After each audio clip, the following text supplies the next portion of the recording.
بسم اللہ الرحمن الرحیم۔ الصلاۃ والسلام علیک یا رسول اللہ وعلی آلک و صحابک یا حبیب اللہ۔ حضرت امام مہدی، اسلامک نیریٹو کے محترم ناظرین، السلام علیکم۔ ہماری آج کی ویڈیو کا موضوع ہے امام مہدی کا ظہور۔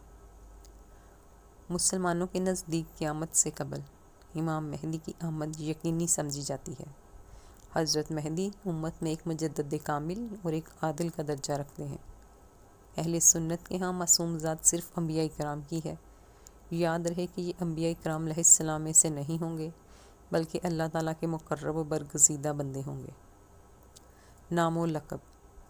حضرت مہدی کا نام نامی محمد یا احمد ہے، جبکہ مہدی ان کا نام نہیں، ان کا لقب ہے، بمعنی ہدایت یافتہ۔ مکمل باادب نام کے ساتھ لقب حضرت امام مہدی علیہ رضوان ہے۔ شجرہ نسب۔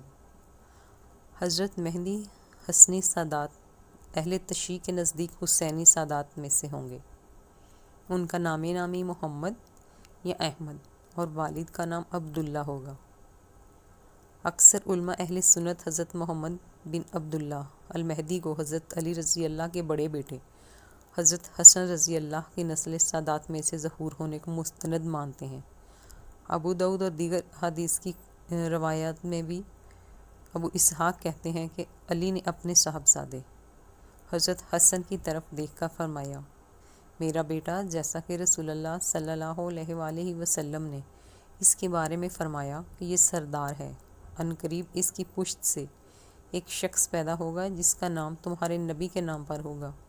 وہ اخلاق و عادات میں حضور پاک صلی اللہ علیہ وسلم کے مشابہ ہوگا، ظاہری شکل و صورت میں آپ صلی اللہ علیہ وآلہ وسلم کے مشابہ نہ ہوگا۔ پھر علی نے زمین کو عدل و انصاف سے بھر دینے کا واقعہ بیان فرمایا۔ مہدی والد کی طرف سے حضرت حسن کی اولاد سے اور والدہ کی طرف سے حضرت حسین کی اولاد میں سے ہوں گے۔ حضرت ام سلمہ رضی اللہ تعالی عنہا فرماتی ہیں، میں نے رسول کریم صلی اللہ علیہ وآلہ وسلم کو یہ فرماتے ہوئے سنا کہ مہدی میرے خاندان میں سے فاطمہ کی اولاد میں سے ہوں گے۔ حضرت امام مہدی کا حلیہ اور صفات۔ ابو سعید خضری فرماتے ہیں کہ رسول پاک صلی اللہ علیہ وآلہ وسلم نے فرمایا، حضرت مہدی میری اولاد میں سے ہوں گے، روشن و کشادہ پیشانی اور اونچی ناک والے۔ وہ روئے زمین کو عدل و انصاف سے بھر دیں گے، جس طرح سے وہ ظلم و ستم سے بھری ہوئی تھی۔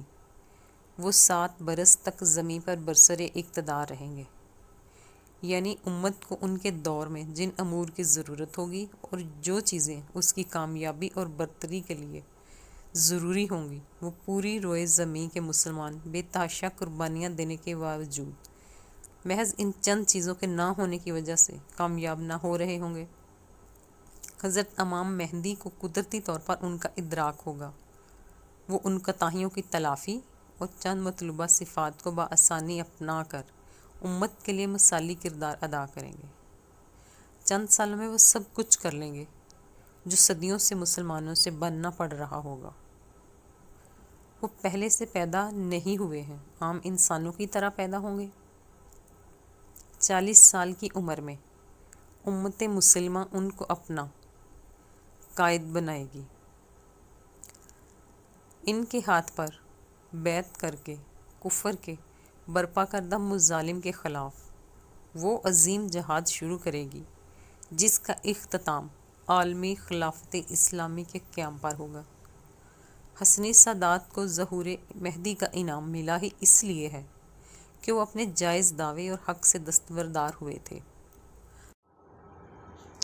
اب سچے مہدی کے لیے دعوے کے ذریعے عظیم منصب انہیں نصیب ہوگا۔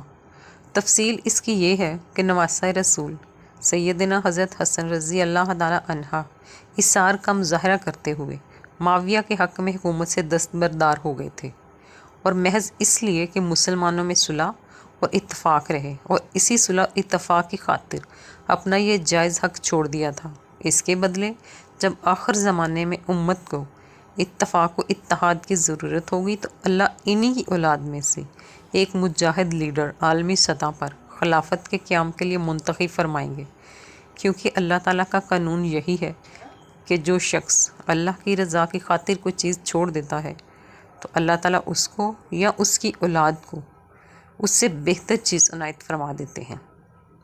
چنانچہ محدود علاقے میں خلافت چھوڑنے کے بدلے حضرت حسن رضی اللہ تعالیٰ عنہ کو عالمی خلافت کا انعام ملے گا۔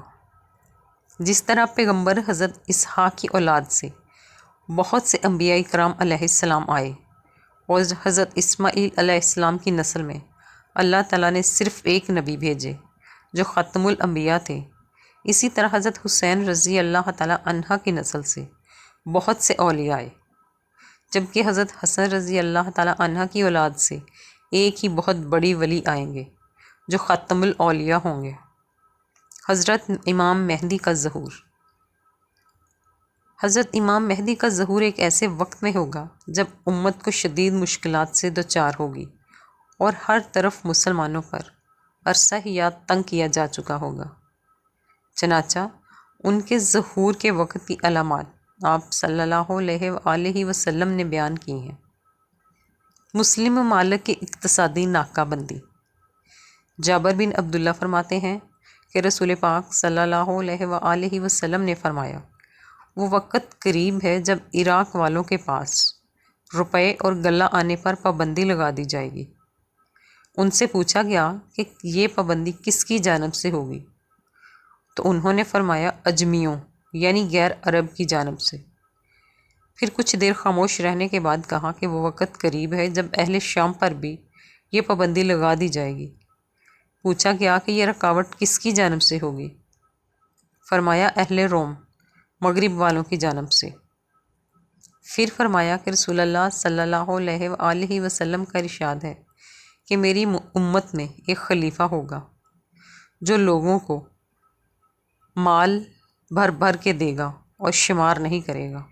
نیز آپ صلی اللہ علیہ وآلہ وسلم نے فرمایا، جس کے قبضے میں میری جان ہے یقیناً اسلام اپنی پہلی حالت کی طرف لوٹے گا جس طرح کہ ابتدائی مدینہ سے ہوئی تھی، حتیٰ کہ ایمان صرف مدینہ میں رہ جائے گا۔